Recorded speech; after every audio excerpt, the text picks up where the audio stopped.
Kabut mulai turun lebih cepat sore itu di Kampung Dharma. Langit baru saja beranjak senja, tapi bayangan pepohonan di sekeliling desa sudah seperti siluet-siluet tua yang mencekam. Burung-burung enggan bersuara. Angin yang biasanya lembut, kini berdesir seperti bisikan. Di sebuah rumah kayu tua di ujung kampung, duduklah seorang lelaki sepuh dengan tubuh membungkuk dan rambut putih tebal yang diikat rapi ke belakang. Namanya Kakek Wirya, lelaki yang sejak lama dikenal pendiam dan suka menyendiri. Ia tinggal bersama cucunya, seorang remaja kelas 3 SMA bernama Adam, setelah anak dan menantunya meninggal karena kecelakaan beberapa tahun silam. Orang-orang di kampung hanya mengenal Wirya sebagai kakek alim, sering terlihat duduk di surau, diam-diam menyapu pekarangan, atau membaca buku-buku tua beraksara Jawa kuno. Tak banyak yang tahu bahwa masa lalu kakek Wirya menyimpan rahasia kelam yang bahkan Tanah Karangmulyo pun menolaknya untuk dibuka kembali. Sore itu, Adam baru pulang sekolah. Bajunya lusuh, wajahnya pucat, langkahnya gontai seakan tubuhnya kehilangan energi. "Ada apa, nak?" tanya kakek Wirya lembut, matanya mengamati cucunya dengan tajam. Adam hanya menggeleng. Ia menaruh tas, kemudian masuk ke kamar dan mengunci diri. Kakek Wirya termenung. Sudah 2 minggu ini, Adam sering pulang dengan kondisi yang sama.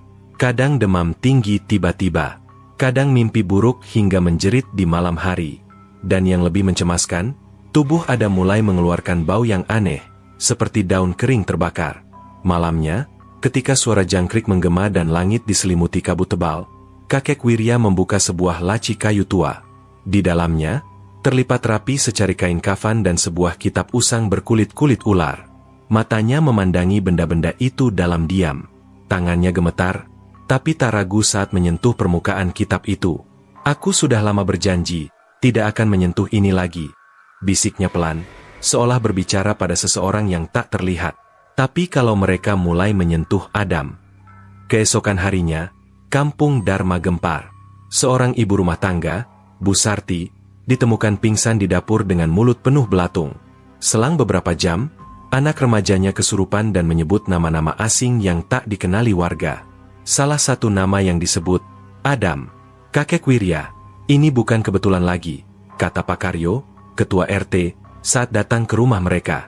"Kami curiga, ada yang bermain ilmu santet di kampung ini, dan Adam bisa jadi sasaran berikutnya." Kakek Wirya tidak menanggapi. Ia hanya berdiri di serambi rumah, menatap jauh ke arah hutan kecil di balik perbukitan. Tempat itu dulunya disebut warga sebagai hutan Damar Sukma, yang dipercaya menyimpan banyak barang titipan dari para dukun zaman dahulu. Banyak yang tak berani lewat sana, apalagi saat bulan mati seperti malam itu. Saat malam turun, Adam kembali mengigau. Kali ini tubuhnya kejang, bibirnya menghitam, dan suara yang keluar dari mulutnya bukan suaranya sendiri. "Anak ini, darahnya manis. Biarkan kami ambil sedikit saja."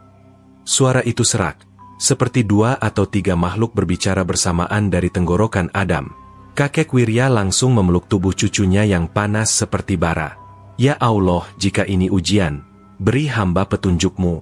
Tapi jika ini kerjaan mereka, jangan Kau biarkan aku hanya menjadi saksi." Adam tiba-tiba terdiam. Matanya membelalak dan menatap langit-langit kamar. Bibirnya bergerak, seolah membaca sesuatu yang tak terdengar.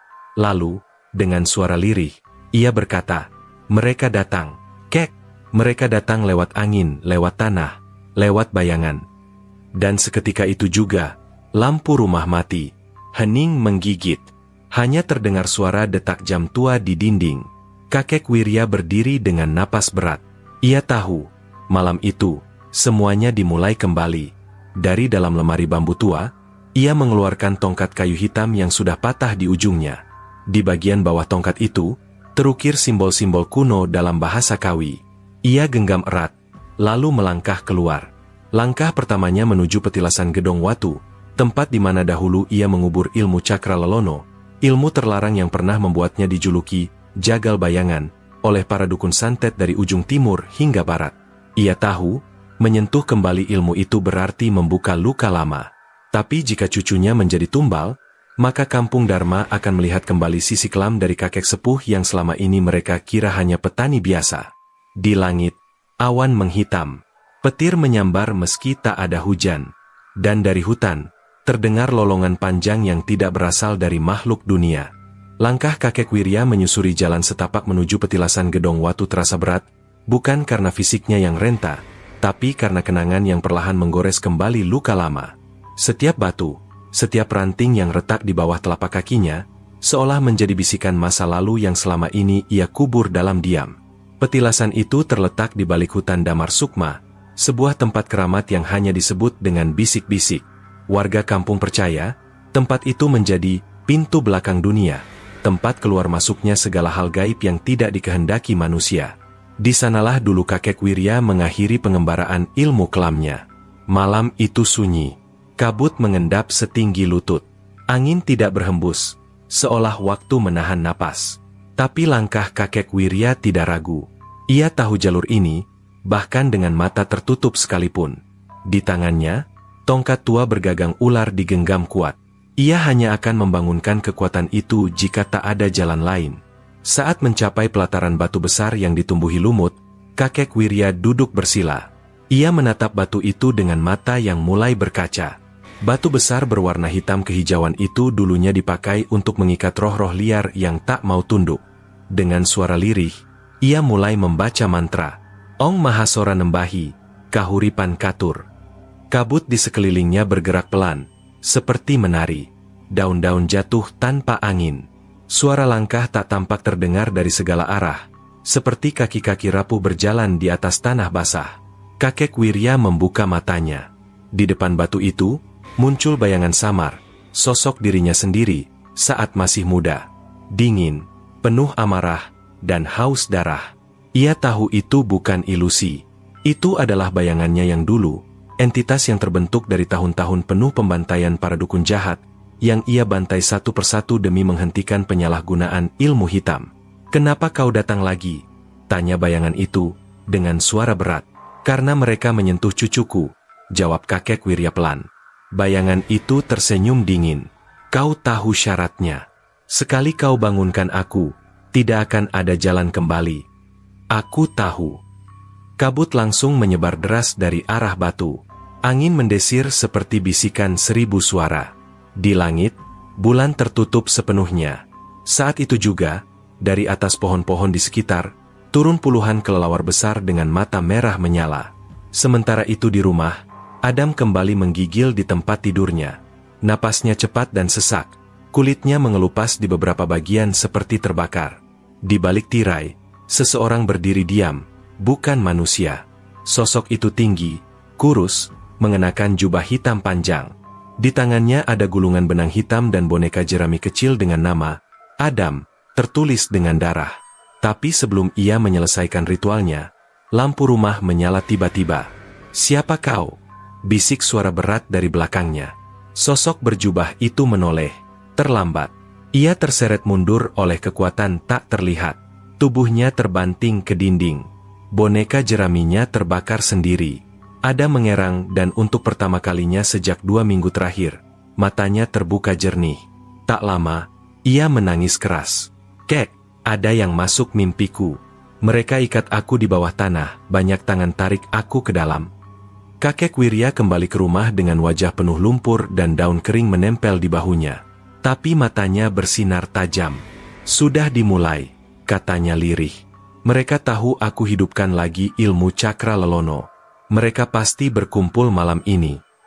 Benar saja. Di tempat yang jauh dari kampung, di sebuah gubuk rahasia di tengah hutan lain, 10 dukun santet dari berbagai daerah berkumpul.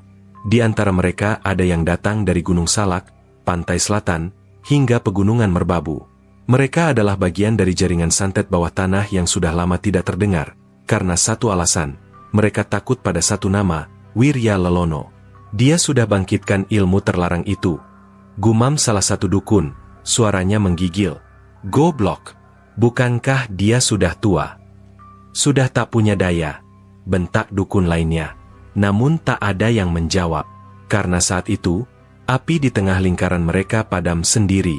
Lalu terdengar suara, bukan dari mulut, bukan dari langit, tapi langsung masuk ke dalam kepala mereka semua. "Kalian menyentuh darahku, maka malam ini, ku bersihkan darah kalian." Teriakan pecah. Para dukun melompat berdiri, membaca jampi-jampi, menggelar pelindung gaib. Tapi satu persatu, tubuh mereka tersentak ke atas seperti ditarik tali tak kasat mata. Mata mereka membelalak, lalu membara dari dalam. Satu tubuh jatuh dengan dada hangus. Satu lagi membeku dengan wajah terkoyak. Dan sebelum fajar menyingsing, 10 dukun santet yang terkenal itu tewas dalam satu malam, tanpa luka senjata, tanpa jejak manusia. Warga kampung hanya tahu keesokan harinya, saat berita menyebar lewat mulut ke mulut. 10 dukun santet mati semua gosong, tapi tak terbakar api. Dan di halaman rumahnya, kakek Wirya berdiri menghadap langit. Ini baru awal. Desa Karangmulyo mendadak terasa lebih dingin dari biasanya. Angin pagi yang biasanya membawa aroma embun dan suara ayam jantan, pagi itu membawa berita yang jauh lebih mengguncang. 10 dukun dari berbagai penjuru pulau ditemukan tewas dalam keadaan mengenaskan. Warga tidak tahu siapa mereka, dan mengapa kematian mereka bisa saling berhubungan. Tapi para orang tua yang masih menyimpan ingatan tentang masa lalu, langsung saling berbisik. Ini pasti ada hubungannya dengan kakek Wirya. Kabar itu cepat menyebar. Meski tidak ada yang bisa membuktikan keterkaitan antara kematian para dukun dan kampung mereka, banyak yang mulai memasang kembang 7 rupa di depan rumah. Ada yang menyimpan bawang putih di bawah bantal. Bahkan beberapa ibu-ibu menolak keluar rumah saat sore menjelang. Sementara itu, kakek Wirya seperti kembali ke dirinya yang lama, tapi bukan diri yang dikenal warga. Ia mulai lebih banyak duduk di serambi saat malam hari.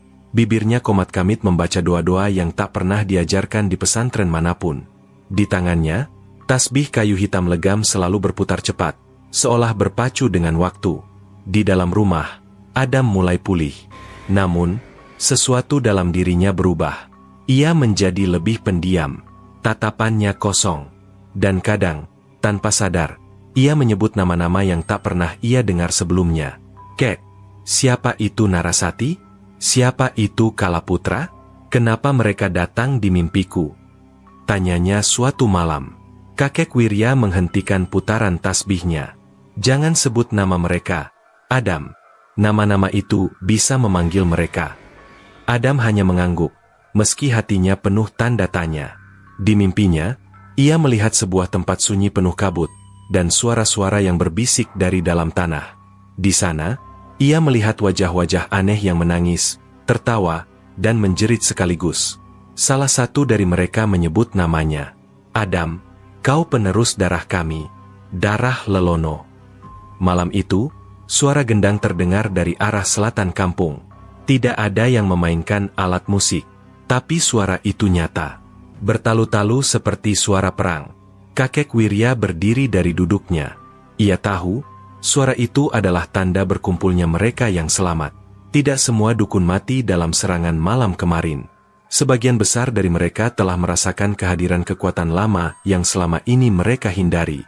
Dan kini, mereka tidak hanya akan mengincar Adam, tapi juga akan membangkitkan penantang dari jalur hitam. Di sisi lain, seorang pria parubaya dengan wajah keriput dan rambut gimbal panjang duduk bersila di sebuah goa kecil. Di sekelilingnya ada 3 kepala kerbau yang membusuk, dan lilin hitam menyala dari kendi tanah liat. Di depan pria itu, tergelar gulungan kain kafan dengan tulisan darah. Wirya Lelono, gumamnya, dengan suara berat. Ia adalah Ki Karang, mantan dukun pelarian dari Gunung Tidar, yang dulu selamat dari pembantaian kakek Wirya puluhan tahun lalu. Luka di lengannya masih belum sembuh. Luka itu bukan luka biasa, melainkan bekas sabetan cakra Lelono, senjata gaib yang konon hanya bisa dipegang oleh orang yang mengikat darahnya dengan tanah. Kalau kau bangkit lagi, maka aku juga akan memanggil para penjaga batas, kata Ki Karang, sebelum membaca mantra-mantra yang membuat api di sekelilingnya menjadi biru menyala. Pagi hari berikutnya, Adam mendapati seekor burung hantu mati tergantung di depan rumahnya. Paruhnya terbuka, dan di dalamnya terselip sebuah kertas kecil bertuliskan, Lelono harus mati, atau darahnya akan membuka gerbang kelima. Adam tak mengerti, tapi kakek Wirya tahu betul, mereka ingin mengorbankan Adam sebagai kunci untuk membuka gerbang kelima Jagataya, sebuah tempat gaib yang dipercaya menyimpan kekuatan tak terbatas, tapi juga membawa kutukan kehancuran pada dunia nyata. Di siang yang mendung itu, kakek Wirya duduk berdua dengan Adam di bawah pohon kelapa tua di belakang rumah. Udara begitu berat. Kamu harus tahu sesuatu, Adam. ucapnya perlahan. Kita bukan keluarga biasa. Leluhur kita berasal dari garis yang tidak disukai dunia. Adam menoleh dengan kening berkerut. Maksud Kek? Dulu, kakek pernah menjadi pembantai dukun santet. Aku habiskan hidupku mencari dan menghentikan mereka yang menyelewengkan ilmu. Tapi, untuk melakukannya, aku harus belajar ilmu yang lebih gelap dari mereka. Adam hanya menatap kakeknya dalam diam. Dan sekarang, karena darah kita adalah darah lelono, mereka tidak hanya ingin membunuhmu. Mereka ingin menggunamu. Menjadikan tubuhmu wadah dari makhluk yang lebih tua dari semua dukun yang pernah hidup. Mata Adam membesar. Tapi sebelum ia bisa bicara, angin berhembus kencang. Langit gelap. Dan dari kejauhan, terdengar suara tangisan anak kecil yang tidak berasal dari dunia ini. Malam itu, kakek Wirya kembali membuka kitab tua. Tapi kali ini, ia tidak sendiri. Adam duduk di sebelahnya. Matanya tak lagi takut. Kita mulai dari mana, Kek? Bisiknya pelan. Dan kakek Wirya menjawab, dengan suara serendah angin. Dari namamu sendiri, karena namamu adalah kunci. Hujan deras mengguyur kampung Dharma. Petir menyambar berkali-kali, seolah langit sedang marah. Di dalam rumah tua milik kakek Wirya, suara angin seperti bisikan yang menyusup lewat celah-celah dinding.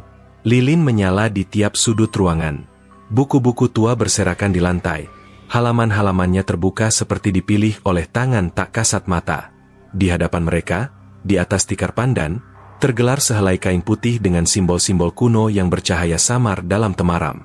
Adam duduk bersila, matanya terpejam, keningnya berkerut.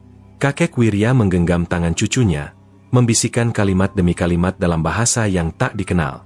Itu bukan bahasa Arab, bukan pula Jawa. Bahasa itu disebut dalam kitab kuno sebagai tuturan lelono, bahasa para pelindung batas dunia. Ya Allah, kuatkan darahnya, tutup jalurnya, dan biarkan leluhur kami melindunginya. Lirih kakek Wirya sambil memeluk cucunya erat. Tiba-tiba, tubuh Adam menggigil. Matanya terbuka, kosong, putih semua. Ia bicara dengan suara berlapis 3. Terlambat, kami sudah membuka satu pintu, satu lagi dan gerbang itu terbuka. Kakek Wirya memukul lantai dengan tongkatnya. Segera tubuh Adam terjatuh lemas. Suaranya hilang. Tapi di luar rumah, suara lolongan terdengar panjang, lebih dalam dari lolongan anjing, lebih sedih dari tangisan manusia. Sementara itu, jauh di tengah hutan batu gungging, Ki Karang duduk di dalam lingkaran darah yang menyala merah. Di depannya, sebuah batu nisan kuno retak-retak. Di bawah batu itu dikuburkan sesuatu yang seharusnya tidak pernah dibangkitkan. Jasad Kalabumi, makhluk penjaga gerbang kelima. Dengan darah cucu lelono, dengan nyawa 10 pendosa, gerbang ini harus terbuka. Gumam Ki Karang sambil menusukkan keris pusaka ke tangannya sendiri. Darahnya menetes ke tanah, lalu terserap oleh akar-akar hitam yang menjalar dari tanah. Tanah bergetar. Langit memerah. Di kampung Dharma, teror mulai mengambil bentuk. Seorang warga ditemukan mati membeku di sumur tua. Tangannya mencakar dinding batu. Matanya terbelalak seolah melihat sesuatu yang tak boleh dilihat. Di malam yang sama, bayi di rumah ujung kampung menangis tanpa henti. Lalu tiba-tiba suaranya hilang. Ketika ibunya menyalakan lampu, bayi itu masih di tempat tidur, tapi wajahnya berubah. Tua, pucat, matanya tidak berkedip. Warga geger. Kampung ini kena kutuk, teriak seseorang. Ini semua karena darah tua itu, karena Wirya Lelono. Sambung yang lain. Pak RT dan beberapa warga mendatangi rumah kakek Wirya dengan obor dan senjata seadanya. Kami sudah cukup diam. Ini bukan cuma soal cucumu. Ini sudah merenggut nyawa warga. Kakek Wirya membuka pintu. Wajahnya tenang, tapi sorot matanya tajam. Kalian pikir ini karena aku, katanya pelan. Bukan aku yang memulai. Tapi kalau kalian terus ganggu cucuku, aku yang akan mengakhiri. Warga terdiam. Mereka tidak tahu bahwa orang yang mereka hadapi bukan sekadar lelaki sepuh. Dia adalah leluhur hidup dari penjaga batas gaib. Adam mulai mengalami perubahan. Ia bisa membaca aksara yang bahkan kakek Wirya belum ajarkan. Ia bisa menebak isi pikiran orang. Bahkan tubuhnya mengeluarkan cahaya tipis saat malam tiba. Kek, kenapa aku bisa lihat mereka? tanyanya suatu malam. Karena darahmu mulai terbuka. Gerbang itu mulai mengenalmu, jawab kakek Wirya, pelan. Adam mulai memahami bahwa ini bukan lagi tentang bertahan hidup. Ia menjadi sasaran, alat, dan kunci bagi para dukun hitam untuk membangkitkan sesuatu yang lebih tua dari santet, lebih gelap dari kutukan. Gerbang kelima, pintu yang memisahkan dunia manusia dengan dunia kegelapan murni. Kalau gerbang itu terbuka, dunia kita akan berubah. Adam, batas antara hidup dan mati akan runtuh. Doa akan jadi bisu, dan waktu tidak akan punya arah. Ucap kakek Wirya sambil menatap langit malam yang tampak merah samar. Di balik gunung, Ki Karang menyelesaikan ritual terakhir. Dari dalam tanah, muncul tangan besar berwarna kelam, bertanduk, dan mencengkram udara. Makhluk itu tertawa. Suara tawa yang membuat burung-burung di seluruh Karang Mulyo berhamburan dari sarangnya. Adam sudah terlalu dekat dengan garis batasnya, gumam Ki Karang. Sekarang tinggal satu langkah. Di pelataran rumah, kakek Wirya mendadak bangkit dari duduknya. Ia tahu, pertempuran sesungguhnya akan segera dimulai. Dan ia tak akan biarkan cucunya dijadikan tumbal, bahkan jika harus membuka kembali semua lapisan ilmu yang telah ia segel selama puluhan tahun. Alam belum terlalu larut, tapi suasana di kampung Dharma terasa seperti tengah malam menjelang kiamat. Kabut menggantung rendah di setiap jalan setapak, membungkus rumah-rumah dengan tirai dingin yang menusuk sampai ke tulang. Suara jangkrik pun terdiam, seolah semua makhluk memilih bungkam. Di rumah tua kakek Wirya, persiapan dilakukan dalam diam. Di atas tikar pandan yang dibentang di tengah ruangan, berbagai benda tua diletakkan. Potongan rambut bayi, koin kuno, potongan tulang jari ayam hitam, dan gulungan kain kafan yang dipenuhi tulisan tak kasat mata. Adam duduk di tengah-tengahnya, memejamkan mata. Peluh mengalir dari dahinya meski angin di luar begitu dingin. Fokus pada napasmu, Adam, ucap kakek Wirya dari balik asap kemenyan. Tarik dari pusat tubuhmu, hembuskan lewat dada. Ulangi sampai kau tak lagi dengar suara dari dunia ini. Adam menuruti. Napasnya melambat. Irama jantungnya berdentum pelan. Beberapa detik kemudian, tubuhnya terangkat perlahan. Tidak tinggi, hanya beberapa jari dari permukaan tikar. Tapi cukup untuk membuat seluruh ruang bergetar. Kakek Wirya membaca doa pelan, tapi dalam bahasa yang hanya dia dan para penjaga batas yang tahu. Sebuah bahasa yang tidak ditulis, hanya diwariskan lewat darah. Di sisi lain, di dasar goa Palem Gede yang berada di lereng timur Gunung Kendit, Ki Karang berdiri di atas lingkaran darah yang kini menyala merah gelap.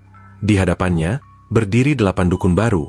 Mereka adalah generasi muda santet yang sengaja disiapkan sebagai pelanjut sekte Lintang Peteng, kelompok lama yang dulu pernah dilenyapkan oleh Wirya. Malam ini kita buka celah terakhir, seru Ki Karang. Darah Lelono akan menjadi kunci, tapi bukan dengan membunuh, melainkan dengan membuat dia menerima kutukannya.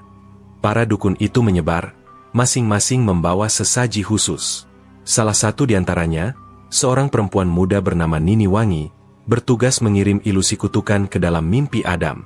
Jika berhasil, Adam akan membuka hatinya terhadap kekuatan gerbang kelima, dan dari sanalah segalanya akan pecah. Adam mulai gelisah. Tubuhnya bergerak pelan dalam udara. Matanya bergerak di balik kelopak. Kakek Wirya terus membisikkan mantra, namun wajahnya mulai menegang. Ada yang masuk. Tiba-tiba, tubuh Adam terjatuh. Matanya terbuka. Tapi bukan Adam yang berbicara. Aku ingin kekuatan itu. Aku tak ingin lemah lagi. Aku ingin mereka semua tunduk padaku. Kakek Wirya menghentikan mantra. Sorot matanya tajam. Kau bukan Adam. Kau bukan darahku. Sosok itu tertawa. Tapi dia membukakan pintu untukku. Kau lupa, Wirya, darah Lelono tidak hanya menolak kegelapan. Ia juga bisa menampungnya. Sekejap, ruangan menjadi gelap. Lilin padam sendiri. Udara menegang. Tapi kakek Wirya berdiri dan menghentakkan tongkat ke lantai. Brak! Cahaya putih meledak dari ujung tongkat. Adam tersentak dan jatuh pingsan. Nafasnya kembali normal. Gerbang hampir terbuka. Gumam kakek Wirya, pelan. Keesokan harinya, seorang lelaki tua berambut abu-abu datang dari luar desa. Ia mengenakan jubah tipis dan membawa tongkat dari akar jati. Namanya Ki Ganda Semirang, guru lama kakek Wirya, yang konon telah meninggalkan dunia manusia dan bertapa di puncak Gunung Tidar. Kabar tentang gerbang kelima sampai ke telingaku, katanya setelah disambut di Serambi. Dan aku tahu hanya satu orang yang mampu menahannya sebelum benar-benar terbuka. Adam, jawab kakek Wirya, lirih. Ki Ganda mengangguk. Tapi dia takkan cukup kuat sendiri. Ia harus mengikat darahnya dengan pelindung batas. Artinya? Tanya Adam, yang baru saja bangun dari tidur panjangnya. Artinya, jawab Ki Ganda, kau harus menyerahkan sebagian ragamu sebagai segel. Setelah itu, kau tak akan jadi manusia sepenuhnya lagi. Tapi hanya itu satu-satunya jalan. Adam terdiam. Kakek Wirya menggenggam tangan cucunya erat. Kau tidak harus lakukan ini. Adam menatap mata kakeknya. Tapi aku tak mau lihat semua orang mati. Karena aku. Di malam berikutnya, prosesi pengikatan dimulai. Adam harus mandi dalam air dari 7 sumber, memakai kain kafan tua milik leluhurnya, dan duduk bersila di atas tanah yang dulu pernah menyentuh darah ayahnya. Kakek Wirya dan Ki Ganda membaca doa bersama. Suara mereka menyatu dengan angin. Tiba-tiba, tanah bergetar, pohon-pohon melengkung, dan dari arah barat, terdengar gemuruh langkah-langkah tak terlihat. Ki Karang datang. Diikuti oleh para dukun yang mengenakan jubah hitam, mereka berdiri di bibir kampung. Malam ini, kami tidak datang untuk berperang, kata Ki Karang, suaranya menggema meski ia belum buka mulut. Kami hanya ingin satu hal, serahkan anak itu, dan tak akan ada yang terluka. Kakek Wirya berdiri di depan Adam, tongkatnya menghantam tanah. Lewati aku dulu. Ki Karang tersenyum dingin. Sudah kuduga. Langit retak. Awan terbakar merah, dan dari balik tubuh para dukun, muncullah makhluk berkepala 3, bertubuh asap hitam, matanya berkilau merah menyala. Di tengah semua itu, Adam duduk tenang, matanya terpejam, dan dari mulutnya, keluar satu kalimat pendek. Gerbang hanya bisa dibuka, oleh mereka yang takut padanya. Dan langit pun terbelah. Langit di atas kampung Dharma malam itu tidak seperti biasanya. Bukan lagi hitam atau kelabu, tapi merah menyala seperti bara raksasa yang digulung awan. Petir menyambar tanpa suara. Angin berhenti. Burung, jangkrik, dan semua makhluk hidup membungkam, seolah waktu sendiri enggan bergerak. Di tengah tanah lapang yang dahulu digunakan warga sebagai tempat panen bersama, kini berdiri 2 kubu yang tak bisa berdamai. Di satu sisi, kakek Wirya, Adam, dan Ki Ganda Semirang. Di sisi lain, Ki Karang dan 8 dukun santet dengan jubah hitam, diiringi makhluk-makhluk bayangan tanpa wajah. Malam sunyi, tapi udara seperti berteriak. Gerbang itu sudah retak. Wirya, kata Ki Karang, melangkah ke depan. Kau tahu ini tidak bisa dicegah. Maka biarkan darah cucumu membuka semuanya, dan kita kembali menjadi penguasa batas. Selama aku masih bernapas, balas kakek Wirya, tidak akan satu tetes darahnya jatuh ke tanganmu. Ki Ganda ikut maju. Ia menancapkan tongkat akar jati ke tanah. Akar itu langsung merambat dan mengelilingi Adam, membentuk garis pelindung yang tak kasat mata, namun terasa berat seperti dinding batu. Tapi Ki Karang tidak tinggal diam. Ia mengangkat tangannya dan memanggil sesuatu dari langit.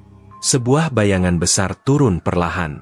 Ia berwujud asap hitam, kepalanya 3, lidahnya menjulur panjang dari masing-masing mulut. Setiap geraknya menimbulkan dentuman di dada, seolah tubuh manusia terlalu kecil untuk menampung keberadaannya. Makhluk itu adalah Kalabumi, penjaga gerbang kelima yang telah dibangkitkan lewat ritual darah dan tumbal. Adam berdiri, tubuhnya gemetar, namun matanya tenang. Apa itu? Bisiknya. Itu bukan makhluk.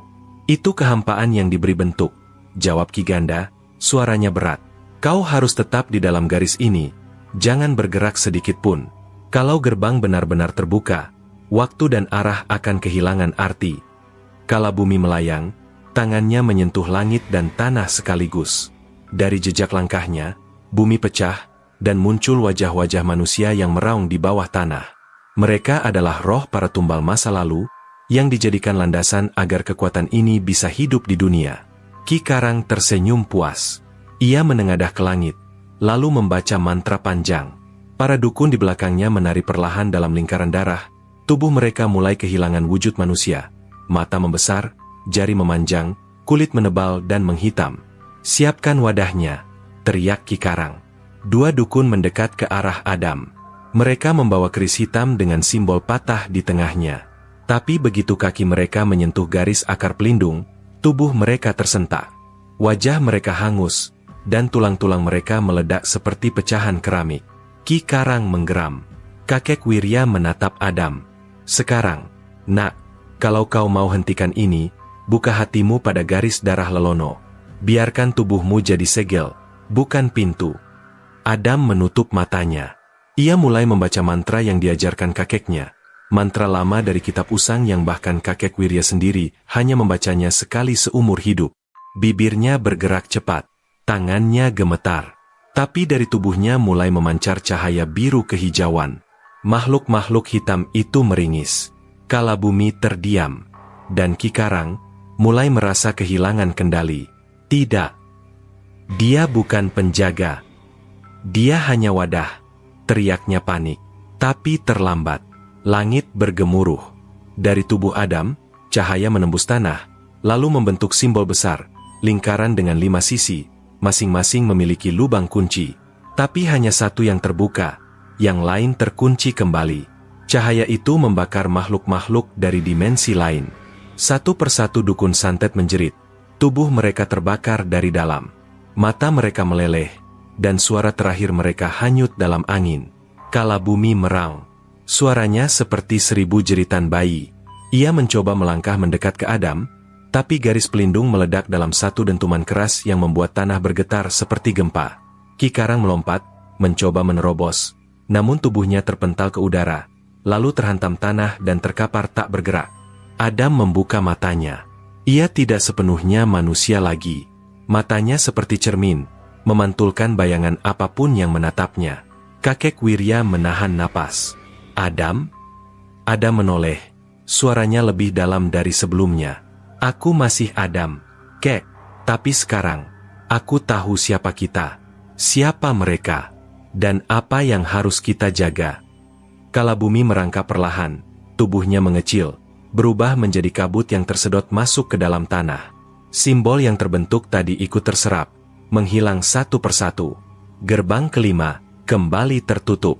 Malam itu, Kampung Dharma sepi. Tidak ada suara, tidak ada hembusan angin, tapi tak ada lagi darah yang ditumpahkan. Ki Karang menghilang. Entah lenyap atau terseret ke dalam kehampaan yang ia panggil sendiri. Dan Adam tidak kembali tidur malam itu. Ia duduk di serambi bersama kakek Wirya, memandangi langit yang kini kembali kelabu. "Kek, apa ini sudah selesai?" Kakek Wirya menatap bintang-bintang. "Untuk malam ini, iya." Tapi jauh dari sana, di balik dinding gua gelap, sesuatu bergerak. Satu lubang kecil masih terbuka. Udara dingin keluar dari sana, dan dari balik kegelapan itu, ada yang menunggu.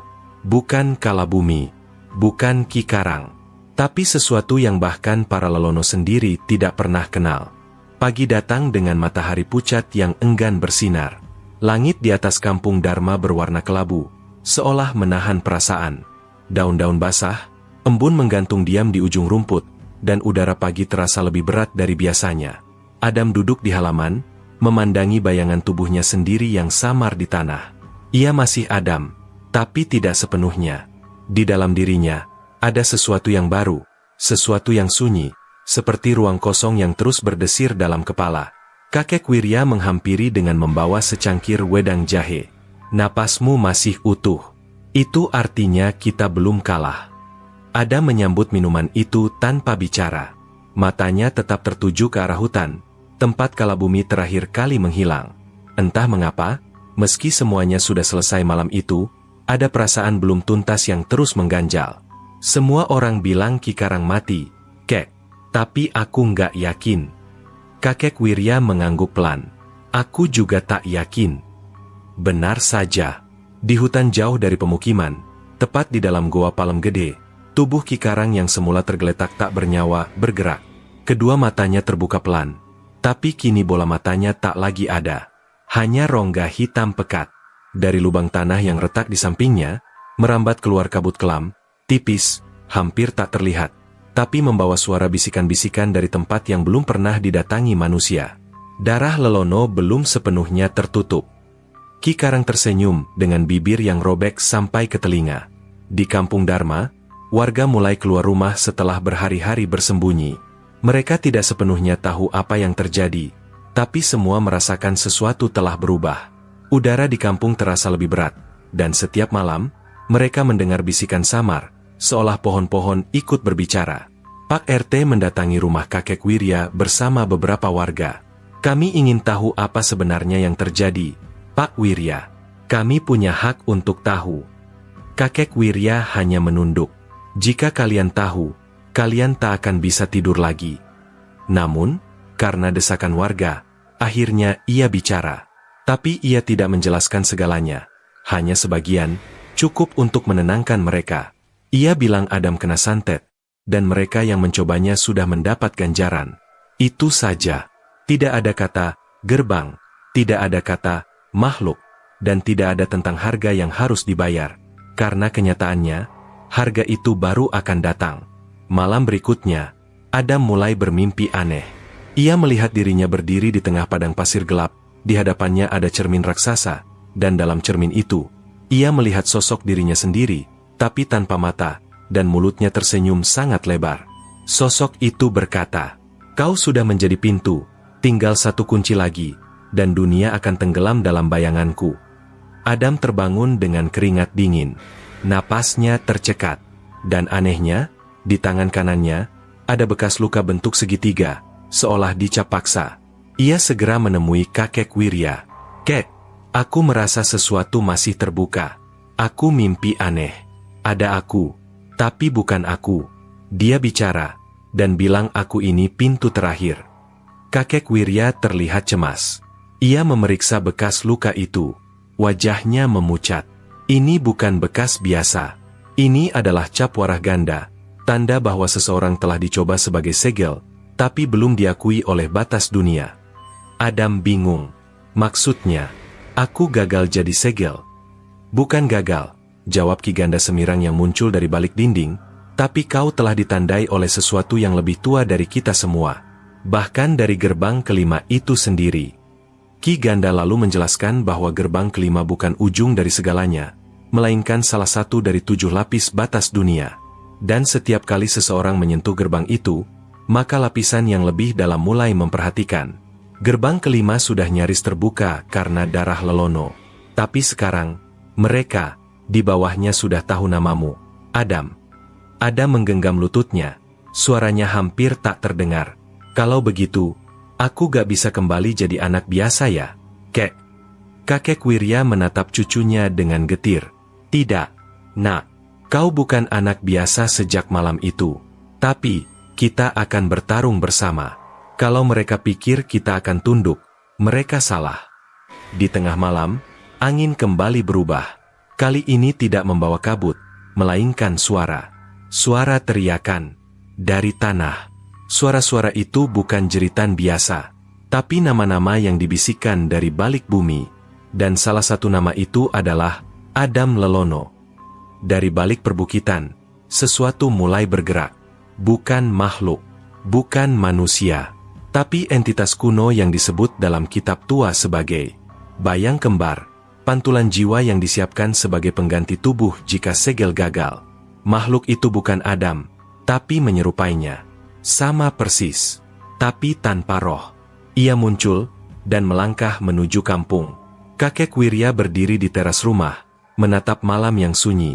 Di belakangnya, Adam berdiri dengan wajah kaku. "Kek, itu aku." "Bukan, tapi itu bayanganmu.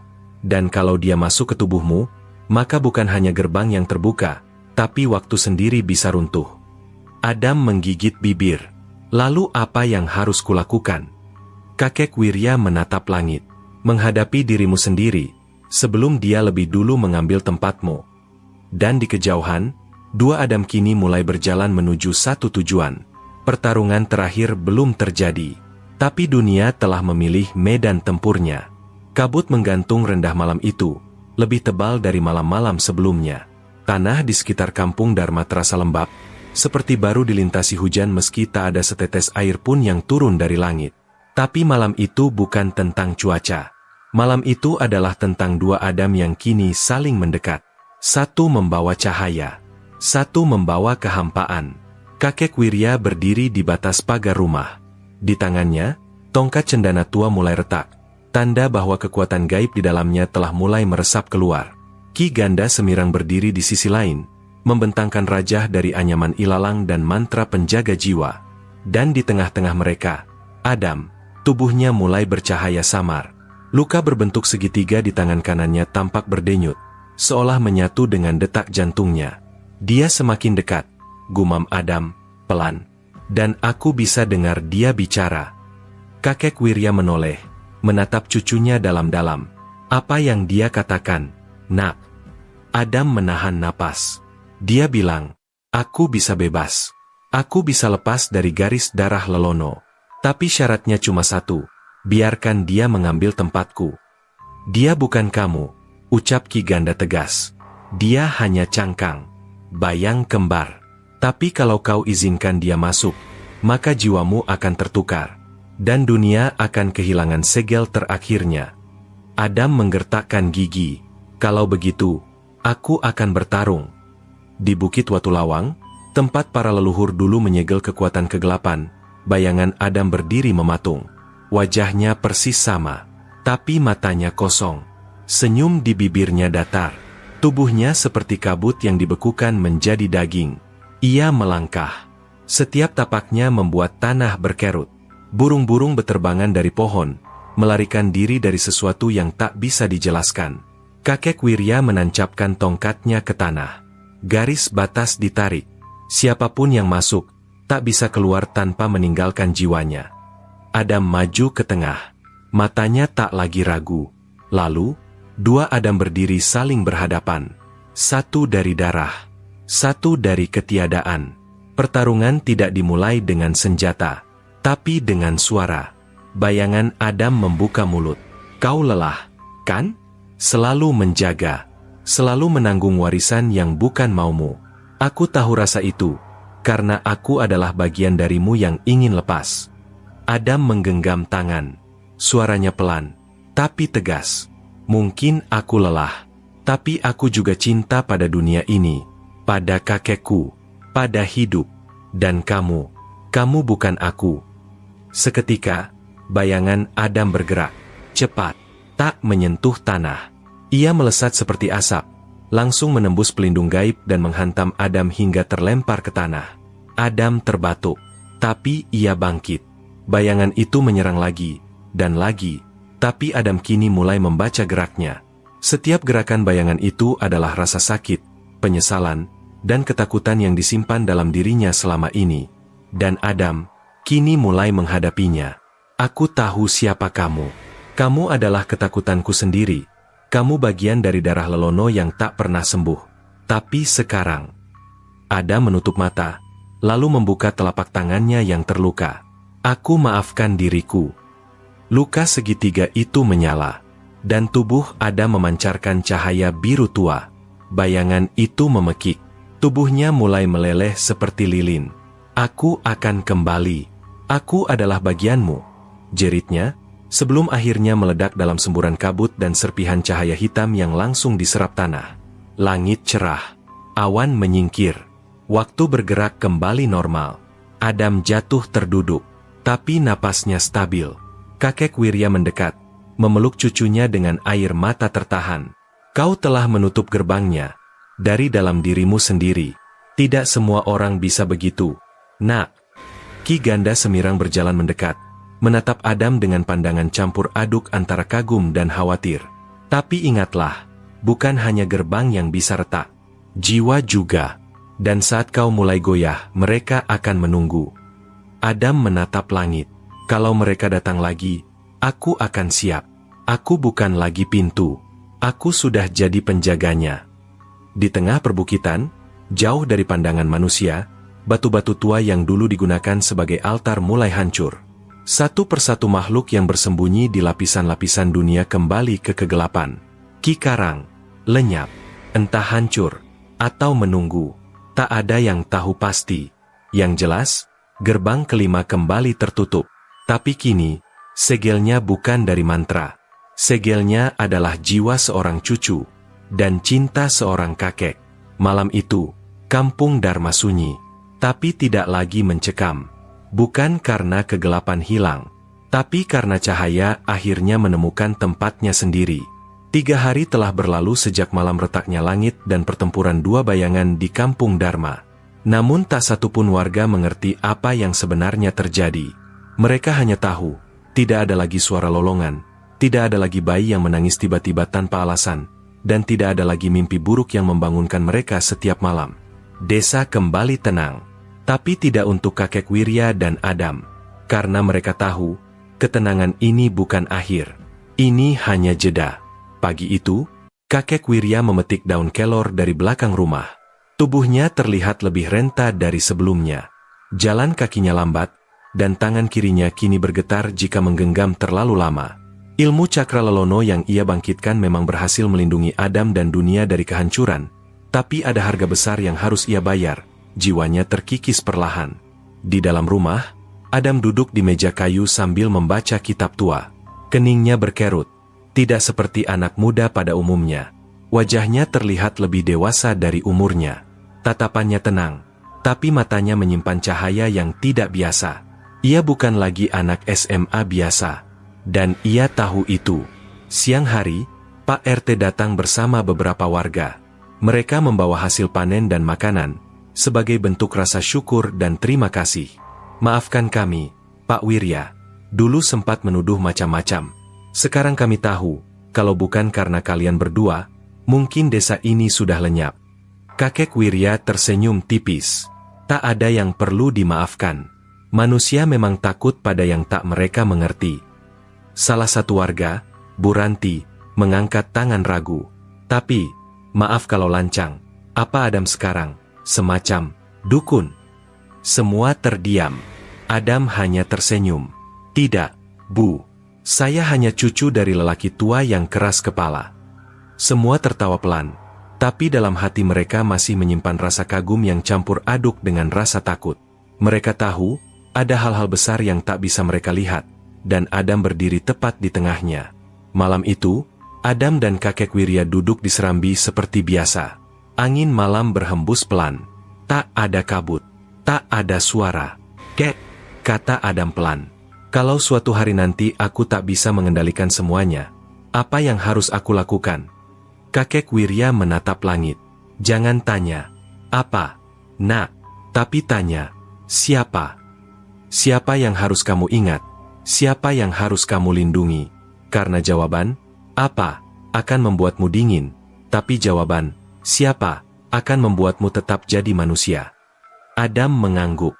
Ia tahu, semakin lama, kekuatan dalam dirinya akan semakin besar. Tapi ia juga tahu, kekuatan tanpa cinta akan menjadikannya makhluk yang lebih buruk dari bayangannya sendiri. Ki Ganda Semirang datang malam itu. Ia membawa kabar penting. Ada pergerakan dari timur. Gerbang keempat mulai retak. Tapi belum cukup untuk terbuka.